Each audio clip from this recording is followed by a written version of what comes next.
Eh bien, très bien. Allons-y. Donc de nouveau, bonjour à toutes, bonjour à tous. Merci d'être là, d'être avec nous pour ce troisième webinaire sur la réussite d'une migration vers le cloud, en particulier le cloud Microsoft Azure. Et donc ce troisième webinaire a pour objectif de faire un retour sur la mise en place technique. Donc on a vu sur les deux premiers comment utiliser le Cloud Azure Framework de Microsoft pour guider nos clients dans leur parcours. Sur le second, un Rex pour un client qui a été mené complètement sous le cadre en fait, de ce CAF. Et donc maintenant, c'est les méthodes techniques qu'on a mis en œuvre au sein de Cloud Temple pour pouvoir mener cette migration vers le Cloud Azure. On va commencer par se présenter. Donc, tout d'abord moi-même, je vais commencer très impoliment par moi. Donc, Erwan Le Thor, je suis Cloud Architect chez Cloud Temple et je suis au sein de la squad Azure. Et puis voilà, pas grand-chose d'autre à dire à mon sujet. Et je te laisse te présenter, Eric.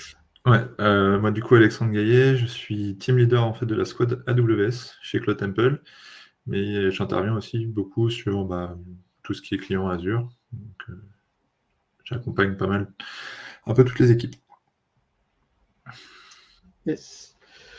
Et en complément, on en reparlera un petit peu plus tard, mais on est les deux des leaders de la guilde Infra as Code au sein de Cloud Temple. Donc on est responsable de toute la maintenance, tout le cadrage des conventions d'Infra as Code. Et c'est pour ce pourquoi on est là aujourd'hui pour présenter un peu tout ça. En termes d'agenda, on a prévu des choses assez standards. Un petit retour sur notre organisation pour vous représenter, recontextualiser d'où on vient, ce qu'on fait et pourquoi on le fait surtout. Et ensuite, on rentre dans le cœur plus technique avec une explication sur comment on a mis en place l'infra as code chez nous, donc pour initier les onboarding sur le cloud public, mais aussi potentiellement sur le cloud privé. Pour l'instant, on a focus public. Et seconde partie sur les pipelines, donc sur nos équipements de CI/CD pour automatiser les déploiements et s'assurer qu'ils sont faits dans les règles de l'art. En premier lieu, donc notre organisation au sein de Cloud Temple et comment ensuite de cette organisation découlent les choix technologiques qu'on a pu faire. Pardon, j'ai un peu mal à zapper les diapositives.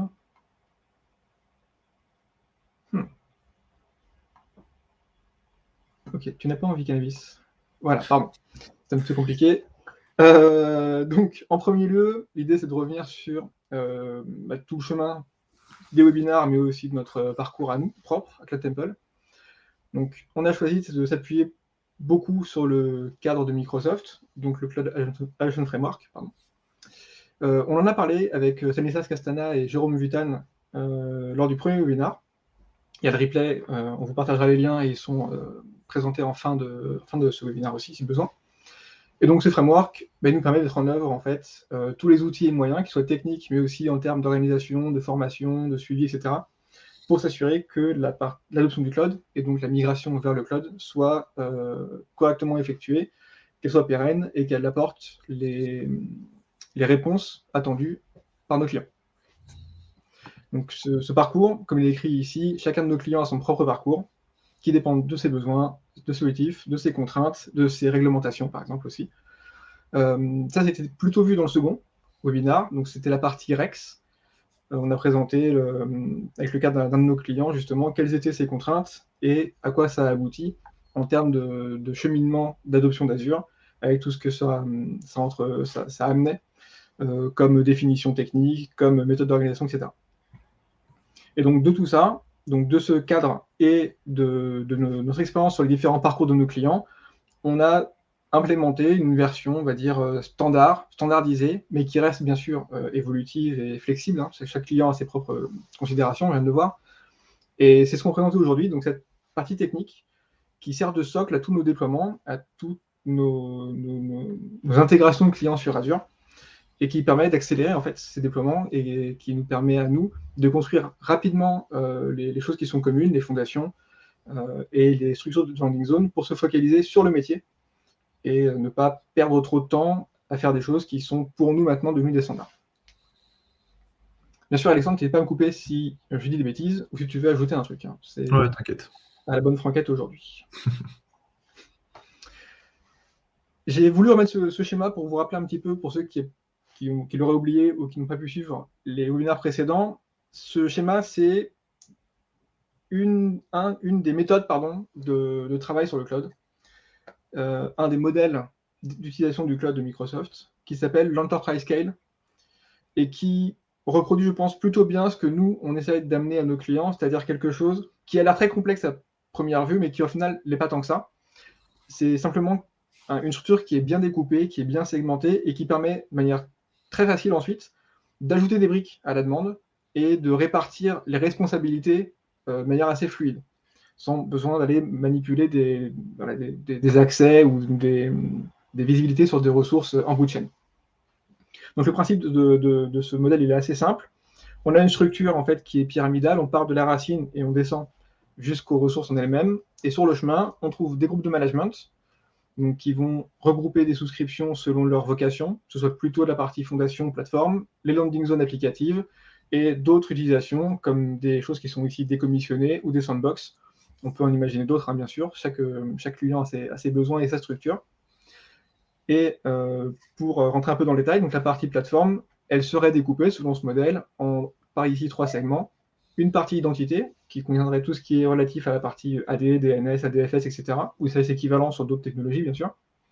Une partie management, tout ce qui est services partagés, qui vont être communs à la plateforme Azure, donc tous les services qu'on va rendre à tous nos environnements, que ce soit de la partie automation, du patch management, un puits de log, ce genre de choses. Et une partie connectivité, donc on va dire synthétiquement la partie hub d'un modèle hub and spoke, donc qui centralise toute la connectivité réseau à un même endroit, les équipements réseau périmétriques, et qui permet d'avoir un centre de gestion unique. À côté de ça, donc des landing zones, chaque application a sa landing zone. Il y a un cadre, on va dire, assez large qui est commun, mais au sein de ce cadre, chaque application vit selon ses besoins, selon son cycle de vie, selon son évolution, et selon effectivement les besoins du client. Donc ça, c'est le modèle de base, et c'est de quoi on s'est inspiré pour créer notre structure de travail sur la partie infra as code. Donc on essaie de retenir ça en mémoire, et si besoin, on ira pour faire des relations entre ce qu'on a créé et la cible qui est apportée par ce modèle.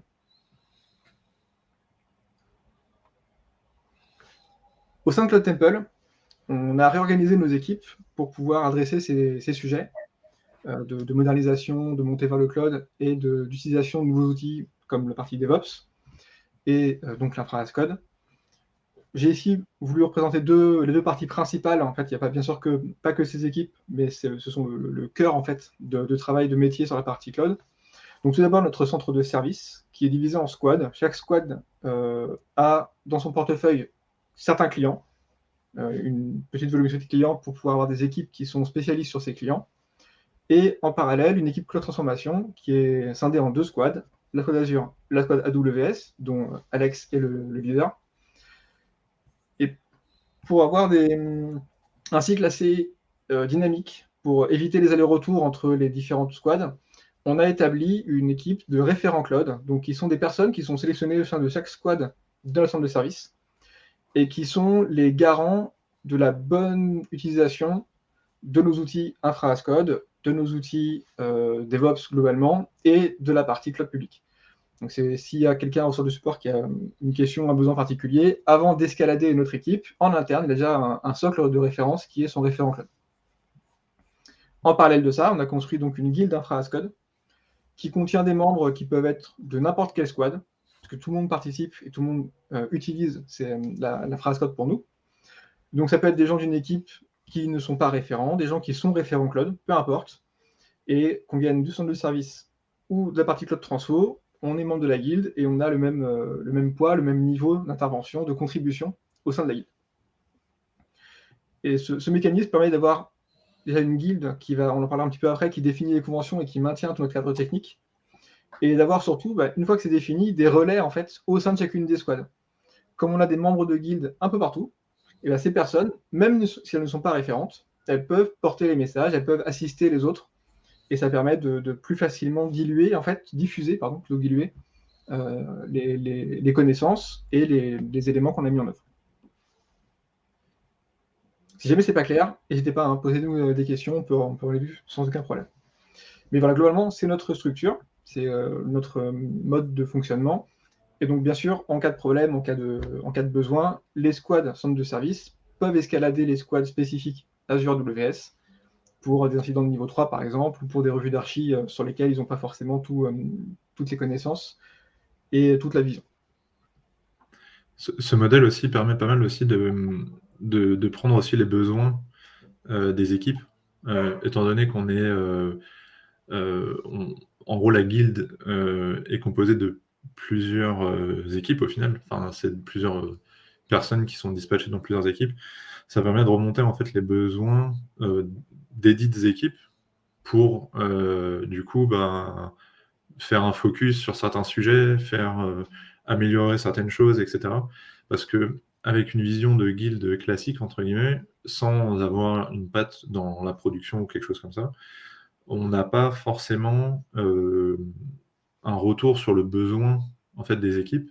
Et potentiellement, on peut partir sur un sujet qui nous paraît évident pour nous et évident comme quelque chose à améliorer ou à faire, à produire. Alors qu'au final, c'est pas nécessaire ou c'est pas utile pour le moment pour les équipes. Donc ça permet de recentrer un petit peu les besoins et les choses à produire, en fait, tout simplement. Exactement, ouais. C'est pas du top-down sur la partie guild, c'est on recense les besoins au plus près du terrain, et ensuite la guild s'assure de fournir ce dont le terrain a besoin. Exactement. Si on voulait le schématiser, en fait, la partie centre de service, c'est la partie MCO, donc tout ce qui est run et participe au build. Et la partie code transfo, c'est la partie plutôt donc run en escalade niveau 3, le build plus avancé, et la partie architecture aujourd'hui. Et tous les membres de toutes ces squads, elles suivent aussi leur parcours d'adoption du cloud. C'est-à-dire que nos équipes sont formées continuellement aussi, par le biais de l'infra code, mais pas que, pour pouvoir délivrer les services dont nos clients ont besoin.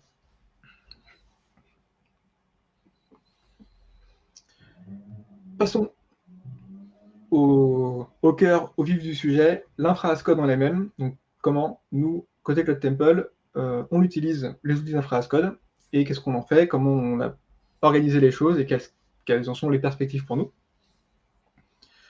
On va peut-être se passer le relais un peu à la volée, hein, Alex, donc là-dessus, tu n'hésites pas à intervenir ou à me repasser le micro de la même manière. Je vais juste commencer pour lancer la présentation. Vas-y, vas-y. Donc, on a été utilisé plusieurs fois, on a choisi Terraform. Les motivations sont assez classiques de notre côté. Donc, on ne veut pas avoir un outil qui soit, on va dire, bloqué sur un cloud provider. On a besoin d'un outil qui soit agnostique. Donc, il peut travailler avec tout un écosystème de services et de fournisseurs. Et surtout, on a besoin d'avoir quelque chose qui nous permet d'avoir des équipes qui travaillent en simultané sur un même client, sans avoir besoin de surcommuniquer pour ne pas se marcher dessus. Que dire de plus? Quasiment tout est défini ici. Sur la partie contrainte, peut-être juste le fait qu'on utilise Terraform et seulement Terraform. On avait pendant un temps testé TerraGrunt, on l'a oublié ici, mais au final, les fonctions que TerraGrunt ajoutait ne valaient pas forcément le coup en termes de formations complémentaires que ça amenait. C'est-à-dire que toutes les équipes devaient connaître et Terraform et TerraGrunt, et l'apport n'était pas suffisant pour justifier une double montée en compétences. Donc on a décidé de revenir à du Terraform Vanilla, parce qu'en fait, les fonctions fournies sont largement suffisantes, et le produit évolue tellement au final qu'on a tout son temps besoin pour travailler. Et ça permet aussi à nos équipes d'avoir une montée en compétences beaucoup plus simple, puisqu'il n'y a qu'un seul outil à appréhender, qui est déjà assez complexe, il y a pas mal de choses à connaître dessus. Plus on va avancer, plus ça va être compliqué de monter dessus. Donc voilà, on a choisi Terraform seul, on va dire, pour nos builds et le run d'ailleurs aussi. Mine de rien aussi, ça fait un seul outil à suivre, enfin comme tu dis en fait à suivre, et tout ce qui est version, soft, etc. Au final, on a quand même besoin d'un binaire pour Terraform, on avait besoin d'un binaire pour TerraGrunt. Donc du coup, il y avait ce mix de faut telle version pour lui, telle version pour lui. C'était un petit peu au final comment dire, pour lancer et puis même pour nous en fait après pour la guilde, enfin quand on a commencé ce qu'on va dire après pour au niveau des guildes, etc. Ça ramenait pas mal de contraintes parce qu'on avait les deux contraintes, enfin les deux outils à gérer, des nomenclatures à mettre sur les deux outils et tout, et en fait à terme on se serait complètement perdu, ça aurait été plus lourd qu'autre chose. Donc du coup, ouais, clairement, c'était... Et puis, comme tu l'as dit, effectivement, vu que Terraform évolue tellement vite là maintenant et propose tellement de choses que on n'avait plus vraiment besoin au final de cette surcouche. Yes, exactement. Ce qu'on veut faire transparaître aussi ici, même si c'est pas forcément noté comme ça, globalement, Cloud Temple, on partait d'assez loin sur la partie infra as code, et donc on devait former nos équipes aussi sur la partie infra as code, je vais dire basique, mais sans pas le prendre de manière négative. Hein. C'est qu'on a dû d'abord se former aussi nous sur Terraform avant de pouvoir aller plus loin. Et plus on a de surcouches, plus on a de wrappers, trucs comme ça qui vont s'intégrer, plus le travail va être compliqué et plus la compréhension va être compliquée, parce qu'on va devoir mixer plusieurs choses en même temps. Donc on a voulu réduire aussi à son strict minimum pour avoir une montée en compétence qui est beaucoup plus fluide, qui est exponentielle sur ces produits. Et on est maintenant, nous, sur une phase plutôt stagnante, c'est-à-dire que la phase ascendante, elle est passée. L'apprentissage, il est fait sur quasiment toutes les squads au sein de Cloud Temple. Et donc maintenant va venir le temps où on va pouvoir aller fortement innover. Donc on a fait des choses plutôt standards pour onboarder tout le monde, faire venir tout le monde avec nous sur la partie infra as code, sur la partie Terraform, pour que tout le centre de service et les squads Azure WS puissent avoir le même niveau de compétences dessus. Et maintenant qu'on a atteint presque, mais qu'on a atteint ce point de compétences, on va pouvoir accélérer dessus et on va dire s'éclater un peu plus sur la partie infra as code. Pourquoi je dis ça? Parce que là, pour l'instant, on est parti sur des modèles assez standards et on voudrait aller plus loin maintenant et pouvoir innover un peu là-dessus. En relais de ce qu'on a dit précédemment, donc il y a effectivement une guilde. Des membres viennent de tout Cloud Temple pour cette guilde, pour remonter les infos, mais aussi pour les redescendre quand les choses sont construites et sont conçues. Et la guilde, c'est l'unique responsable de la création, de la maintenance et l'évolution des templates. Ça ne veut pas dire que tout est créé par la guilde, mais ça veut dire que tout est revu par la guilde.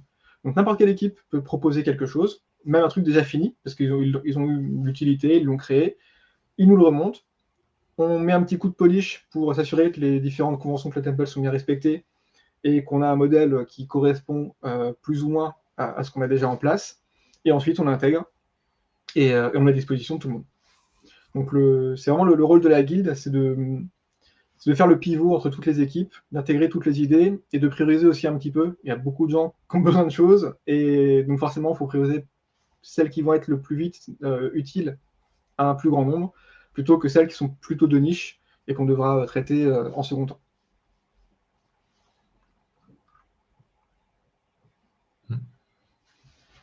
On a parlé des conventions, donc c'est juste ici faire un petit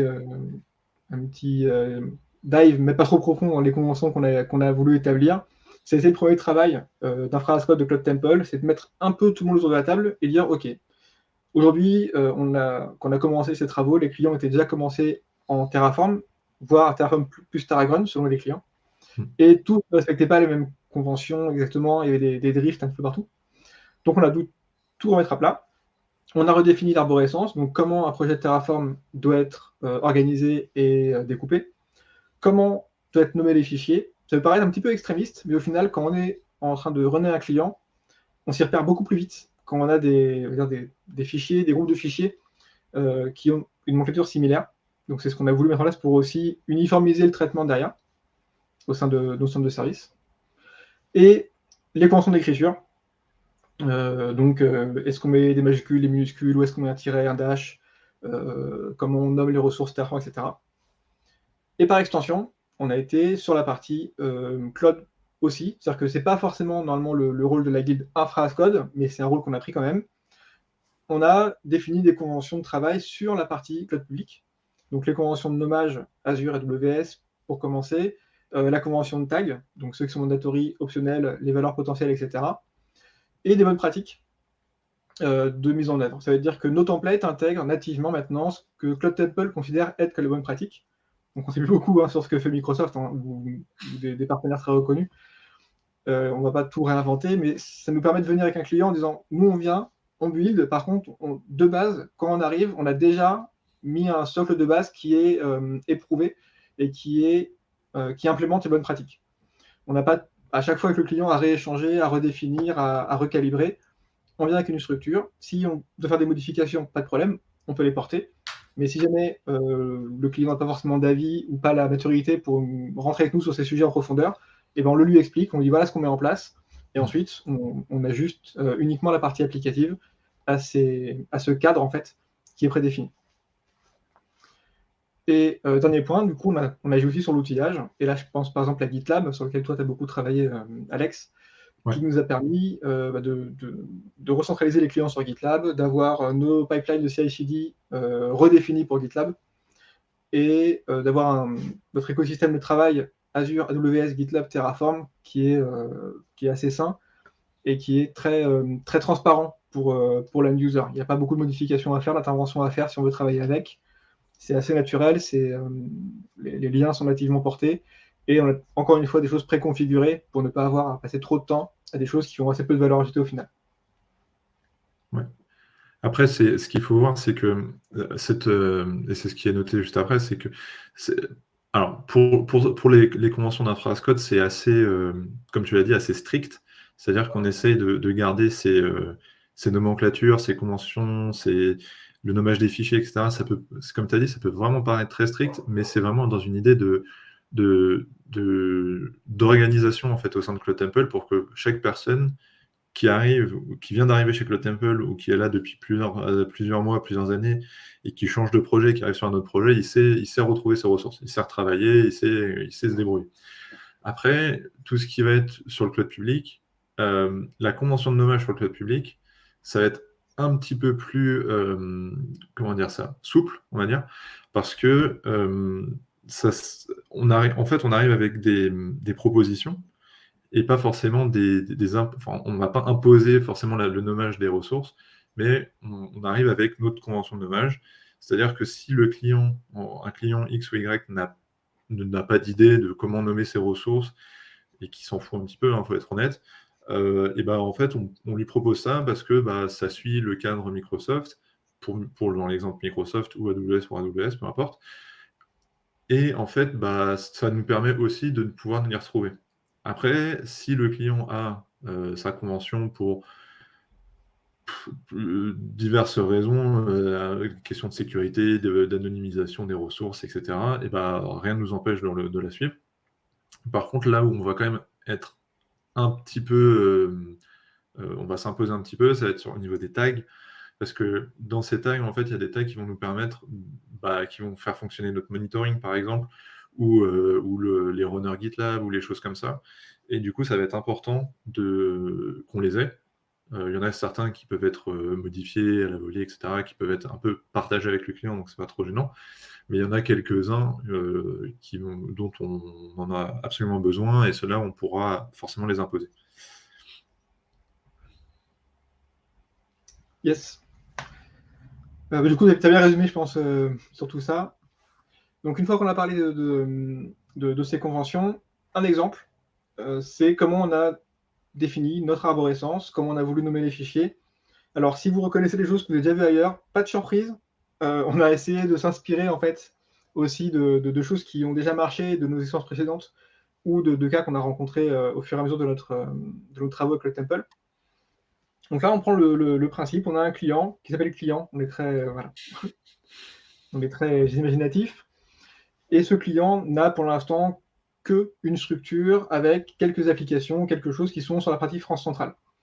Donc il y a une partie commune qui va représenter une partie ou complètement les fondations d'Azure, et la partie France centrale, donc qui sera segmentée ensuite par application ou par landing zone, selon les besoins. Donc si on rentre un petit peu dans le détail, donc ce client, dans la partie common, on retrouve une partie shared services, donc notre log workspace par exemple, ou l'automation account avec la partie patching, une partie security si on a par exemple un CIEM comme Sentinel qui va être déployé, une partie globale qui elle va par exemple gérer les déploiements de Lighthouse pour donner accès à nos équipes de support sur les souscriptions des clients ou les RG des clients selon la contractualisé avec nos clients.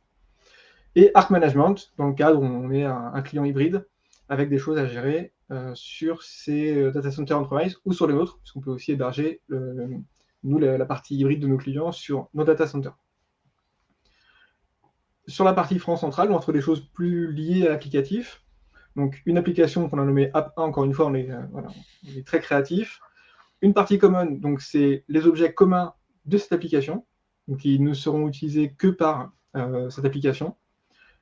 Ensuite, une sous-stack par environnement, une partie connectivité, donc avec le hub qui permettrait de connecter par exemple le cloud privé, une partie identité, donc c'est une autre des fondations, mais qu'on pourrait déplacer, dupliquer surtout sur plusieurs régions pour avoir des sources d'identité et d'authentification sur chacune des régions qu'on va builder pour ce client.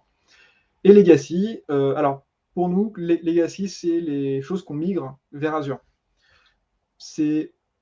On essaye de ne pas l'utiliser, mais on l'a fait apparaître quand même ici parce que c'est un cas d'usage qu'on doit quand même expliquer. Legacy, souvent, c'est le client a quelques applis, et c'est le cas pour quasiment tous nos clients qu'on migre, et on ne sait pas trop ce qui tourne dessus, quels sont les liens, quels sont les flux, etc.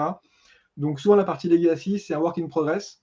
On segmente, on prépare, mais comme on sait qu'il y a sûrement des trous dans nos connaissances, on met ça sur une zone, une zone qu'on appelle Legacy, dont l'objectif sera d'évoluer ensuite pour, une fois que la connaissance sera bien acquise et bien comprise, une fois migrée sur le cloud, soit pour être modernisée, soit pour être redispatché ensuite dans d'autres landing zones selon les applications et les différents besoins qu'on a. Au sein de ces dossiers, au sein de ce que j'appelle ces stacks, on a des exemples de nommage de fichiers, donc c'est aussi des exemples de choses qu'on déploie. Et donc sur la partie organisation globale, on trouve la partie, par exemple, Lighthouse, les management groups, la partie policy, donc quelques exemples de policy. On check le naming, on check les tags, on check les valeurs des tags, etc. Et si on rentre dans une application, on aura le même principe. Et on peut remarquer que certains fichiers commencent par un R, d'autres ne commencent pas par un R. C'est notre petit moyen mnémotechnique qui permet de dire que ces fichiers-là sont les moteurs en fait, qui déploient les ressources. Donc c'est grâce à eux que les ressources sont créées réellement. Par contre, on évite de mettre des valeurs dedans. Les valeurs, on va les chercher dans les fichiers locales. Bon, ça ressemble presque à un module qui ne dit pas son nom, mais ce n'est pas le cas. On est un peu heureux qu'on n'est pas trop allé sur les modules. Mais on a voulu séparer la valeur du moteur pour respecter les bonnes pratiques de dev et pour faciliter le travail aussi des builders et des runners, en sachant qu'en modifiant quelque chose dans les locales, même si on n'est pas très à l'aise sur Terraform, on va avoir un impact et sans toucher à la définition des ressources, on va pouvoir en ajouter, en modifier ou en supprimer. Donc c'est ce qu'on a voulu pour initier la montée en compétences, en fait, rester sur un cadre, on va dire, simple. En termes de nommage, ça nous paraît pas très compliqué. On n'a pas 45 cas différents, on a avec ou sans R, globalement. Et en termes d'utilisation, donc plutôt les locales pour définir nos différentes valeurs, et les R-quelque chose qui, eux, vont réellement créer les ressources en se basant sur ce qui est défini dans les locales. Ouais, tout ça, en fait, on l'a fait aussi pour essayer de... en fait, c'est bête, mais c'est une recherche rapide, on va dire, sur ce qu'on a besoin d'aller modifier, par exemple, dans un cas d'un client ou quelque chose comme ça. Moi, j'ai des exemples où je suis déjà arrivé sur du code où il y avait tout dans le main. Et pour récupérer et modifier une ligne, alors bon, maintenant, Terraform met la ligne où potentiellement il y a une erreur, donc c'est pas trop gênant. Mais s'il n'y a pas d'erreur et qu'on doit aller modifier une ligne et qu'on ne sait pas où elle est dans le fichier, dans le dossier ou quoi que ce soit, parfois ça va être un peu compliqué. Donc du coup, alors potentiellement ça peut faire des dossiers très grands, très longs. Quand on voit le Global Organisation, il est assez grand. Et encore, je crois que c'est pas le plus grand. Mais en fait, c'est simple. C'est-à-dire que même si des fois, dans nos ressources, on n'a qu'une ressource, c'est pas grave, mais on sait que c'est cette ressource-là qui est dedans. Et voilà. Donc du coup, après, on s'est basé sur il y a des fichiers qui changent jamais, le common, le locale, le output, mais bon, ça, c'est des fichiers classiques.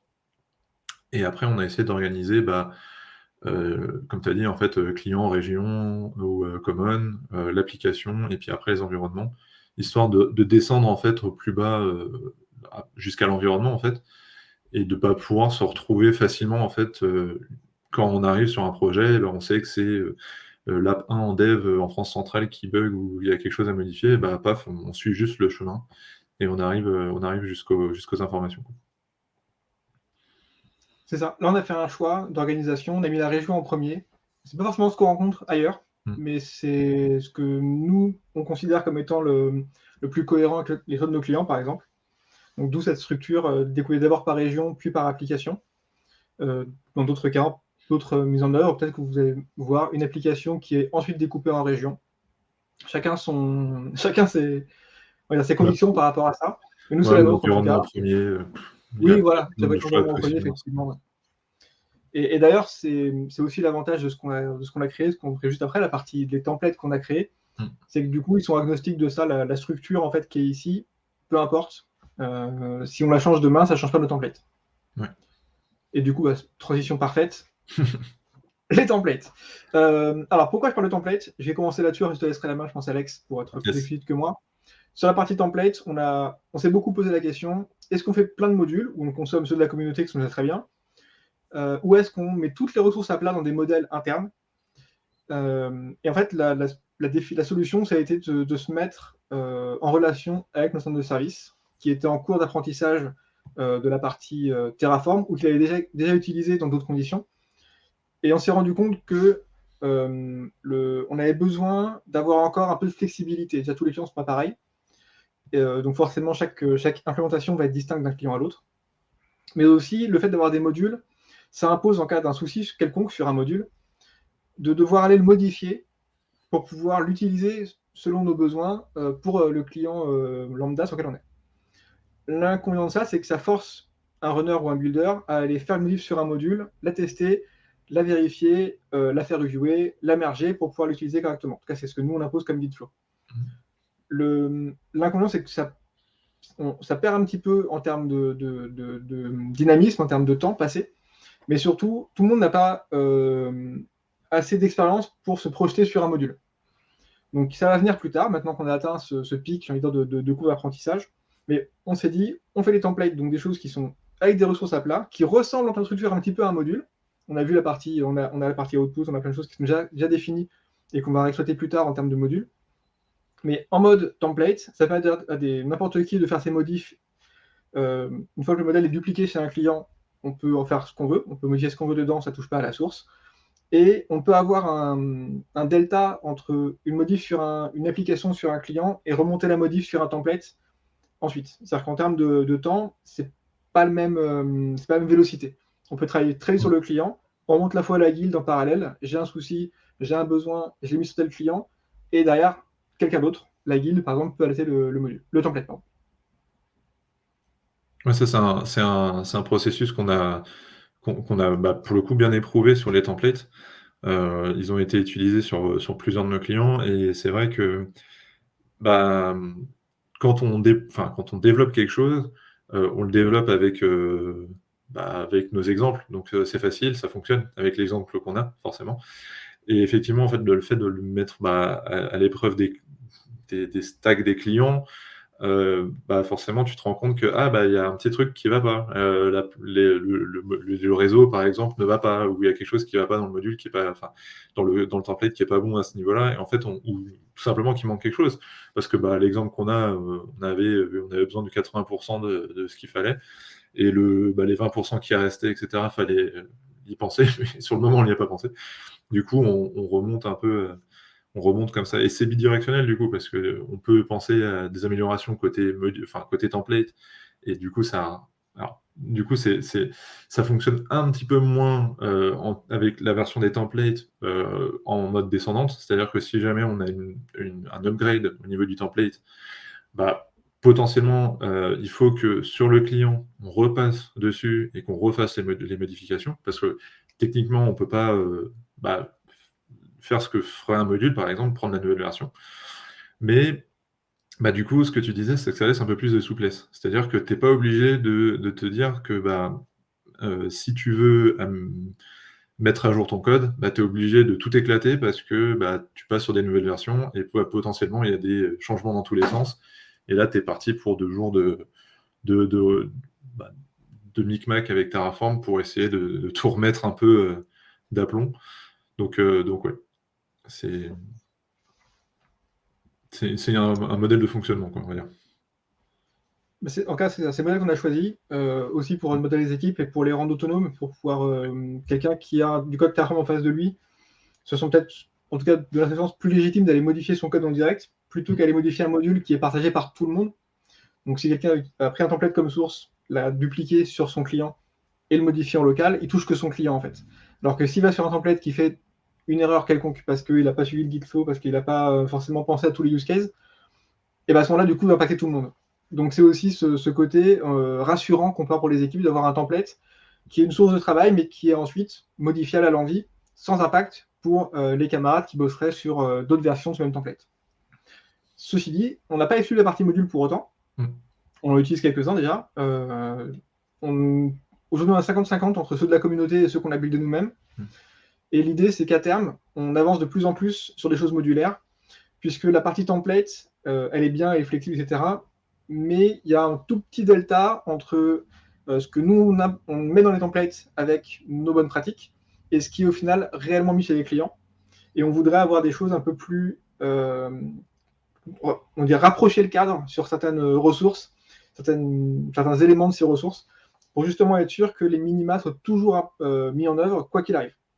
Et c'est plutôt un module qui fera ça, plutôt qu'un template. Maintenant, on n'y est pas encore. On fait plutôt en mode opportuniste. Il faut qu'il y ait un besoin en fait pour le justifier et qu'on mette de l'énergie dessus. Mais c'est une des évolutions qu'on a prévues sur les prochains sprints de notre guide. Pour être un peu plus concret, quelques exemples de templates qu'on a créés. Donc, ça correspond peu ou prou à ce que je vous ai montré juste avant sur sur l'arborescence en fait d'un projet. Donc un template pour Arc, un template de connectivité, donc ça c'est le hub, avec dedans des gateways VPN, gateway ExpressRoute, etc. Une partie globale pour Lighthouse et les policies, une partie identity, une partie shared service. Et alors ici, celui-là est très mal nommé. En fait, on a commencé au départ sur le modèle hub and spoke. On a créé un spoke IaaS classique, et de fil en aiguille, on a créé d'autres types, alors qui sont du coup pas forcément des spokes, mais d'autres types de souscriptions applicatives, de landing zone applicative. Donc on a gardé le nom pour l'instant spoke, mais il va changer. Et celui-ci est découpé en différents exemples, IaaS PaaS par exemple. Comment ça se repère? En fait, ça ressemble beaucoup au code que vous avez précédemment. Donc là, c'est un exemple pour la partie Shared Services. On a défini un Automation Account avec le workspace qui va bien, un dashboard descendant quasiment partout pour avoir du FinOps sur chacune de nos stacks, plus des dashboards de suivi globaux. Ça, le client peut avoir son suivi de toutes ses VM et de savoir qu'est-ce qui est patché, qu'est-ce qui est backup, etc. Pareil sur ces structures PaaS, les bases de données managées, ASICE, etc. Une partie NSG réseau pour les différents items réseau dont on aura besoin.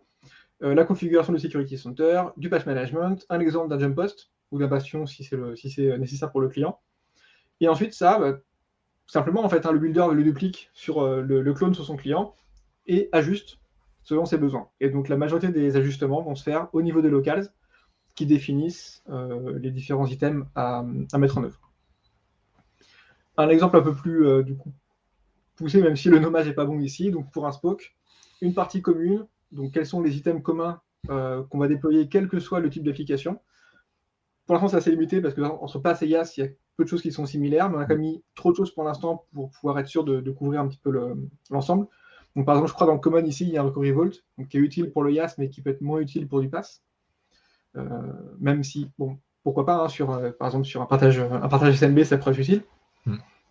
Et donc, un exemple, voilà, pour un déploiement en IaaS. Donc, qu'est-ce qu'on pourrait avoir dans cette V1 de notre template? Une VM Linux, une Windows, l'étape de routage, le NSG qui va bien, des rules. Et même si ce n'est pas visible ici, sur chacune des VM, on a un petit peu de configuration. La connexion au lower space d'à côté, la connexion à une backup policy qui vient du common, etc. Pour avoir vraiment une structure globale et que toute notre infogérance soit nativement embarquée en fait, dans ces templates. Dès qu'on déploie un template, on peut le déployer en l'état. Donc on aura deux VM mal nommées, mais je veux dire peu importe, elles seront là. Et elles auront déjà tout ce qu'il faut pour être runnées par nos soins.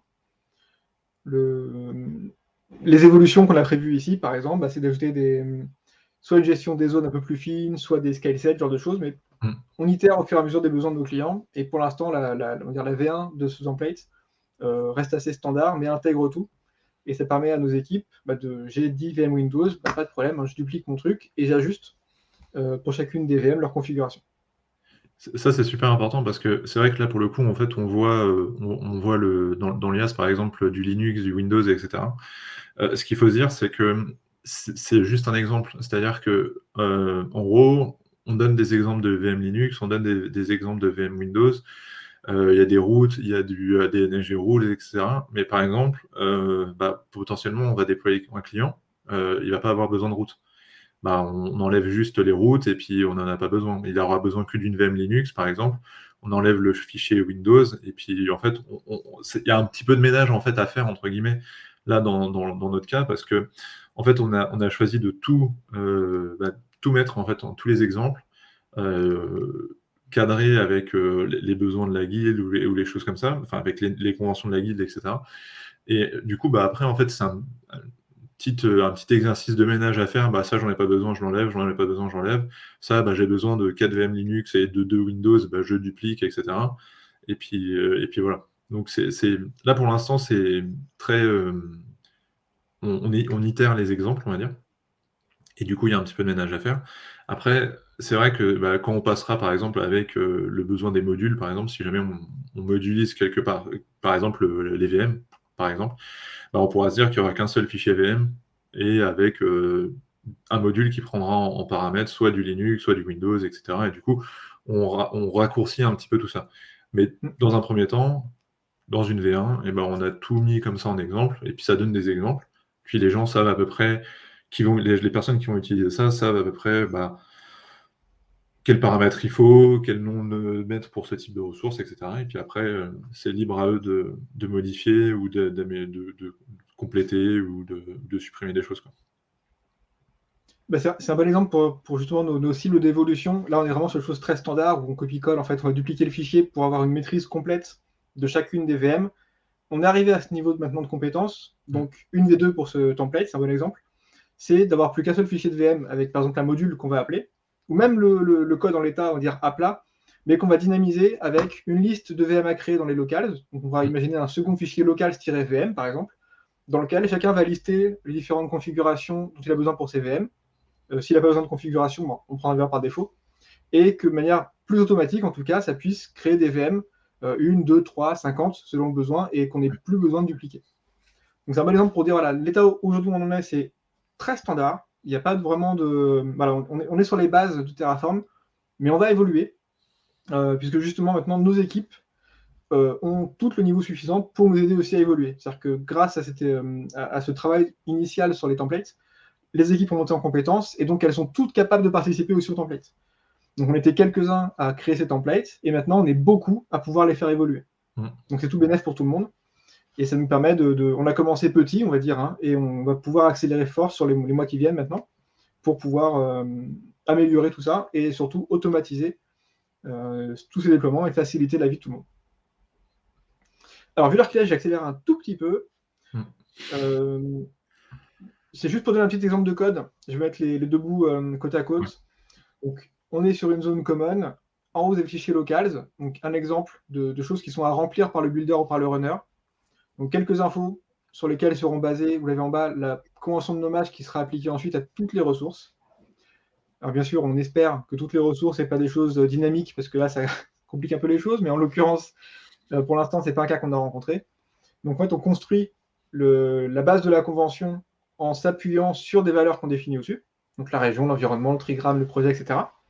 On définit les tags, et l'exemple que vous avez là pour un Recurve Vault, donc on utilise un petit préfixe et le nom qu'on a défini au-dessus, et ensuite, tout bêtement, on définit nos valeurs. Tout n'est pas variabilisé, puisque on essaie d'intégrer ici nos bonnes pratiques. Donc on met les SKU qu'on recommande, on met les configurations qu'on recommande, comme ici le soft delete enable. On ajoute des lifecycles parce qu'on considère que certaines ressources ne doivent pas être supprimées. Même par inadvertance, en tout cas, quand quelqu'un lance un Terraform Apply, et si jamais l'enfer lui est promis, hein, s'il fait ça, mais qu'il apply sans lire son plan et qu'il y a un destroy, bah, du coup, on pourra éviter des trucs un peu dramatiques, comme la perte de tous les backups ici d'un client. Même manière pour un Key Vault, on a pensé les choses de la même manière pour l'instant. Donc, on préfixe. Comme le Key Vault a une URL unique au monde, on ajoute un petit trigramme du client. On met la structure de base du nommage, et ensuite nos paramètres qu'on a choisi comme étant les paramètres de base d'un Key Vault, avec du soft delete par exemple, genre de choses, un SKU standard, et si besoin, le builder peut faire évoluer, et à terme, ce genre de choses va être encore rendu plus dynamique sur les différentes évolutions des templates.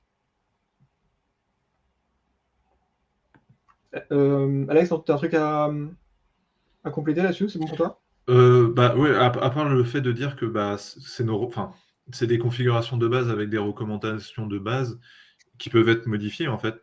Si demain, Mm. pour notre Key Vault, on a besoin de premium ou quelque chose comme ça, on peut le mettre en fait. C'est pas figé. Alors, c'est en dur dans le code, enfin dans nos templates, mais parce que c'est des exemples de code. Demain, par exemple, on passe le Key Vault en un module. Ça sera une variable qui sera un input dans le module, par exemple, et on choisira le SKU comme ça. Là, c'est juste des exemples figés, mais au final, c'est modifiable à la volée, quoi. La conséquence de ça, c'est qu'aujourd'hui, quand un client arrive, en fait, on peut très rapidement mettre à disposition de landing zone et des fondations. Et l'avantage principal, c'est que la majorité de ces paramètres sont modifiables après coup. C'est-à-dire que si jamais, c'est pas ce qu'on vise, hein, du tout, faites pas dire ce que j'ai pas dit, mais en gros, si on est très très pressé et qu'il y a des questions qu'on n'a pas encore la réponse, on peut quand même initier les choses, il fait des déploiements sans avoir à se poser trop de questions. On met les bases Cloud Temple, et si effectivement il y a un drift à mener après avec le client, on le fera en bonne intelligence. Mais si on doit aller très vite, on peut le faire. Parce que justement, ces valeurs sont déjà définies. Et nous, on a considéré que la configuration des templates était une configuration valable en production et qu'elle apportait le niveau de service minimal, et le niveau de sécurité, le niveau de gouvernance minimal qu'on attend pour tous nos clients. Voire plus que minimal, c'est ce que souvent on intègre un peu plus pour justement entraîner nos clients et nos équipes à aller améliorer surtout la partie sécurité et la partie gouvernance de tout ce qui est sur Azure ou AWS d'ailleurs. Alors attention, juste les noms. Si les noms doivent changer après coup, c'est un petit peu compliqué parce que du coup, il faut Alors oui, recréer non. La juste consomme ça. dommage, elle est forcément avant. Ça, dans la partie CAF, il n'y a pas de négociation, c'est avant même de faire la partie ready, on doit définir la convention de dommage et la convention de taxe si possible, pour ne pas se trouver à mener des drifts dans tous les sens sur des choses qui vont être très, très poussées. Moi, je Ouais. parlais juste sur des petites Oui, les configurations paramètres. sur des ressources. Tu as bien fait de le préciser, parce que changer les noms, il y a un tout petit peu d'impact quand même, il Un faut petit juste peu, le ouais. dire pourquoi. Voilà. On va éviter. Celle-ci, bon, passer assez rapidement, c'est juste faire la relation entre nos templates et l'arborescence client qu'on a présenté au départ. Donc la partie arc, c'est un clone du template arc. On travaille dessus ensuite. Pareil pour la partie, celle-ci était mal mise. Vous n'avez rien vu. La partie globale fait du global. Identity est un clone d'identity. Bon, j'ai foiré mes flèches, je suis navré. Share service, du coup, est un clone du template share service. Hop, pardon, je vais revenir. Donc en gros, l'idée, c'est on s'appuie sur les templates et on les duplique à l'envie sur la structure du client. Et donc, si demain la structure qui est à gauche change, peu importe, la partie landing zone et fondation, elle reste la même. Et donc, on peut déployer la même chose. C'est juste la structure de l'arborescence qui peut être modulable et les templates sont quand même éligibles et fonctionnels. Ouais, le plus important reste les templates et pas vraiment la structure dans laquelle on les déploie, quoi. Exactement. Et c'est des questions entre temps, parce que j'ai pas du tout vu le truc. Non, pas de questions pour l'instant. Ok, cool, merci. Et je te laisse la main sur la partie CI/CD. Il nous reste 7 minutes. Désolé, j'ai un peu traîné, mais j'ai bon espoir, j'ai foi en toi. Ouais, passe à la suivante du coup, parce qu'il y a un reliquat. Ah, mais je pensais que je l'avais enlevé. Autant pour moi. On a refait le Pas schéma un peu plus. donc du coup, en fait, ouais, chez Cloud Temple, du coup, on a été très comment dire, imaginatif sur le guide flow qu'on allait suivre pour tout ce qui est aussi bien en fait projet client que projet interne ou module, template, etc. Tout ce qui va en fait euh, être comment dire source de participation un peu de tout le monde. Donc grosso modo, le guide flow qu'on doit se tenir de respecter, c'est on part du master ou du main, peu importe, on crée une branche. Alors, idéalement, on crée une issue. On crée du coup la merge request liée à cette issue. Du coup, ça nous crée une branche. On fait nos changements sur cette branche. On regarde, on vérifie que tout va bien. On fait des petits Terraform FMT. Donc, on va prendre le cas d'une branche Terraform, des Terraform FMT, des validates, etc. On s'assure que tout fonctionne bien. On regarde, on pousse le code avant review. Donc du coup, là, c'est d'autres personnes, soit membres de la guilde, soit membres des équipes, soit les personnes qui sont visées par cette branche vont revenir review le code. On en discute. Si tout va bien, tout le monde approuve, on merge. idéalement, on tag. Alors, pour les clients, pour tout ce qui va être client, on ne va pas forcément taguer, mais pour tout ce qui va être template et module, on va taguer pour avoir une version stable. Et du coup, à partir de là, ça part après, soit le client, on part sur potentiellement des CI et quelque chose comme ça, soit sur le module, le module et les templates, ils sont exploitables. Donc c'est très classique. Il y a des Gitflow, il en existe plein. Là, on en a pris un assez simple, mais voilà. On reste sur quelque chose d'assez simple. Excuse-moi, j'ai cliqué trop vite. Tu peux passer à la suite, ouais, c'est bon. Pardon. Du coup, ce que je disais, c'était que pour tout ce qui est... Alors, on l'a mis aussi pour nos modules et nos templates. Ils font pas la même chose, mais ça reste un peu plus soft. Mais pour tous nos clients, en fait, on force à faire en fait toutes les modifications du coup des stacks clients, donc des ressources clientes, via la CI/CD.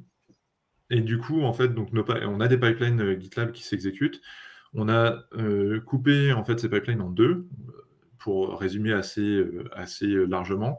On a la partie CI en fait qui va se créer et s'exécuter à chaque nouvel MR, donc merge request pour les MR. Dans ces merge requests, donc ça déclenche une première pipeline, ça exécute en fait le chemin qu'on voit en dessous. On a un check format qu'on peut voir ici qui ne respecte pas nos conventions de nommage avec le temple. Du coup, après, ça exécute du coup le job dans la stack qu'on a définie, dans le fichier de CI. C'est vrai que je n'ai pas mis de fichier de CI, mais ça reste un fichier de CI GitLab classique. Donc là, du coup, on est sur notre global organisation et du coup, on part sur les plusieurs stages qui vont être le FMT, le validate et le plan pour la partie CI. Du coup, le FMT classique, ça vérifie qu'on a bien fait un Terraform FMT. Si ça marche pas, enfin, si c'est pas bon, il s'arrête là et il nous engueule. Il fait un validate. Généralement, c'est pour vérifier que on a bien écrit notre Terraform, on a bien pensé à mettre toutes les variables, etc., etc. Et ça lance le plan. Si le plan est bon et comment dire, est valide, il s'affiche là. Ce qu'il faut faire attention, c'est que le plan, du coup, il peut y avoir des destroys dedans, il peut y avoir des changes, il peut y avoir des ajouts. C'est important, c'est pas parce que là, par exemple, le plan est vert qu'il ne détruit pas, par exemple, l'ensemble de notre infra. Ça, il faut faire très attention, parce que du coup, il peut y avoir des gros drifts qui sont là-dedans et on ne voit pas forcément.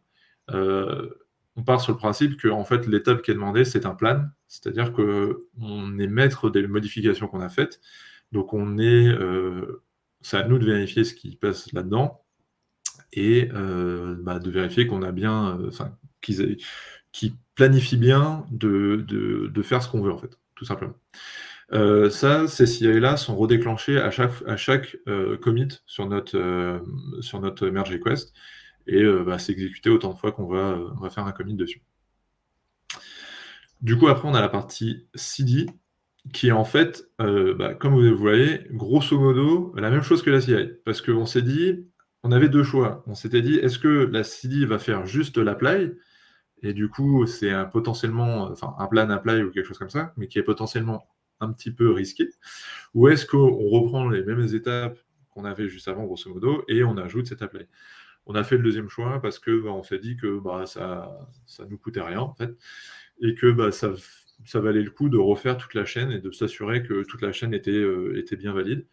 Et puis, le truc tout bête, c'est si jamais il y a eu un merge entre-temps, et qu'on n'a pas rebase notre code ou quelque chose comme ça, pour X raisons, généralement il le fait automatiquement, mais on ne sait jamais, potentiellement il peut y avoir des drifts. Du coup, là, cette CD-là est lancée à partir de... dès qu'on a fait, en fait, la merge request est validée et qu'elle est poussée en main, elle se déclenche, ça reprend toutes les mêmes étapes, ça arrive jusqu'à l'apply, et l'apply, en fait, est une étape manuelle, et qu'on doit en fait revalider nous-mêmes, c'est-à-dire qu'on va regarder le plan pour être sûr que tout est bon. Et si tout est bon, on déclenche l'apply manuellement pour être sûr. On aurait pu le lancer automatiquement, mais on s'est dit que review une dernière fois le code et l'apply, et le plan, ça mangeait pas trop de pain, ça ralentit un tout petit peu les déploiements parce que c'est pas tout d'un seul coup automatique, mais ça nous rajoute juste un clic à faire, donc rien de particulier. Et donc du coup, tu peux passer à la suivante du coup. Et Alors juste une précision, j'en ouais, profite. Entre la CI et la CD, il y a le peer review.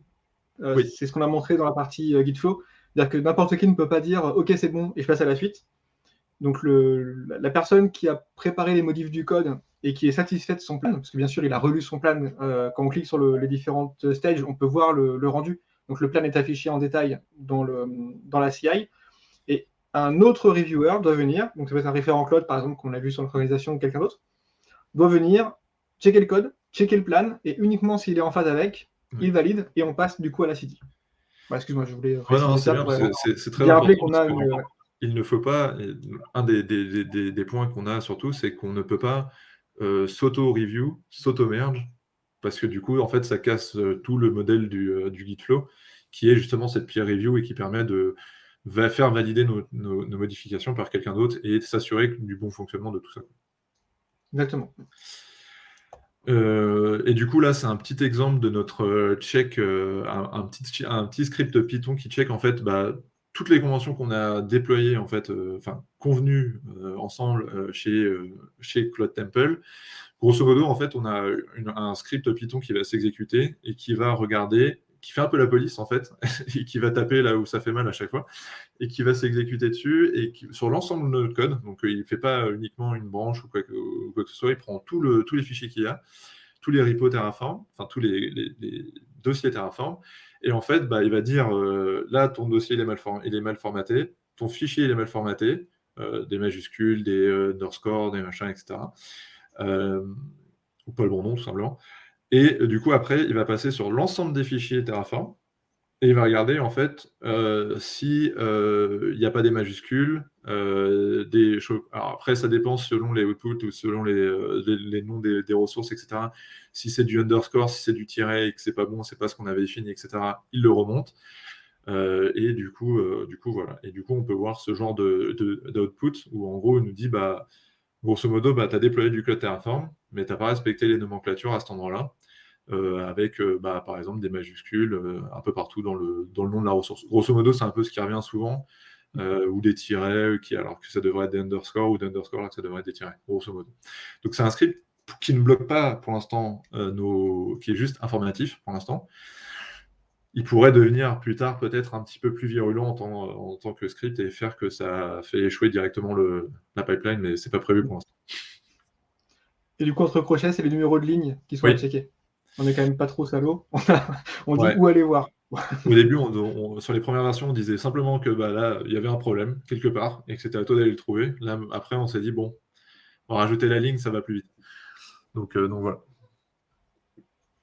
Nickel. Donc on a fait le tour, nous. Alors désolé, on a un petit peu débordé sur cette presse. On a fait le tour de la partie technique. On voulait quand même partager notre roadmap, pas parce qu'on se doit de le faire, mais juste pour partager l'ensemble de vraiment nous ce vers quoi on veut tendre. Donc les templates existants vont forcément évoluer, les montées de version Terraform, les montées de version des providers, l'ajout de ressources, ce genre de choses qui vont être traitées, ou l'utilisation de modules en remplacement de ressources à plat. On a d'autres templates aussi qui sont dans le pipe, donc d'autres templates pour d'autres landing zones ou d'autres typologies d'applications qu'on commence à rencontrer beaucoup. Donc, par exemple, on n'a pas encore le template pour de l'AKS, on n'a pas encore le template pour les choses liées à la data, donc c'est en train d'arriver. Des créations de modules custom, on a commencé déjà, mais on va continuer à en faire. Quand ceux de la communauté sont très bien, on ne se prive pas de les utiliser si jamais on considère qu'il n'y a pas de valeur ajoutée à les recréer nous-mêmes. Si on peut y intégrer nos différentes conventions, etc., il n'y a pas de raison de réinventer la roue. Ouais. Mais pour l'instant, les quelques modules custom qu'on a créés et qu'on a dans le pipe sont des choses qui n'existent pas ou qui sont très spécifiques avec la Temple. On veut aussi ajouter des choses à notre CI/CD, mettre un peu de check de sécurité complémentaire, des choses comme TFSec ou Trivi pour vérifier que la partie code est propre et n'a pas d'infos de sécurité, par exemple. Pourquoi pas quelque chose comme Infracost qu'on utilise déjà nous, mais pas dans le CI/CD, ou encore d'autres items liés à la gouvernance, au FinOps, au GreenOps, au DevSecOps. On a plein d'idées en tête. C'est juste le temps de les éprouver, parce qu'on a quand même tous nos clients aussi à gérer en parallèle. Mais c'est en cours de réflexion également. T'as tout dit. Merci. Et bien sur ce, à suivre, et ben il n'y a pour l'instant rien. C'est-à-dire que ces 3 webinars se suffisent à eux-mêmes, on va dire. C'était les 3 parties d'un même ensemble liées à la migration vers Azure et l'adoption du cloud public en général. Vous avez les replays des épisodes 1 et 2 qui sont disponibles. On les repartagera sur le chat, mais sinon vous les avez normalement dans les invitations qui ont été envoyées ou sur LinkedIn. Si besoin, vous envoyez un petit mail, on vous les partage sans souci. Et il ne me reste plus qu'à vous remercier d'avoir été présent. Désolé encore une fois d'avoir débordé, parce qu'on n'arrive pas à tenir un timing, c'est dramatique. Si vous avez des questions, n'hésitez pas à les poser dans le chat. Moi, je peux rester encore un petit peu pour y répondre si besoin. Sinon, contactez-nous par email ou via LinkedIn, ou peu importe le moyen de préférence, et on y répondra avec plaisir. Avec plaisir. Et donc, si besoin de nous contacter, vous avez ici nos différentes URL, nos réseaux sociaux et l'adresse mail de contact. Je vais me permettre de couper la presse pour voir s'il y a des réponses. Et me remettre en grand. Voilà, super. Et il y a 5 messages dans le chat. Touc. Super. Eh bien, très bien. Si vous avez des questions, n'hésitez pas à les poser. Sinon, très bon après-midi à vous, bonne fin de semaine. Et merci encore d'avoir été là avec nous pour ce Merci encore. Bon après-midi à tous. Merci.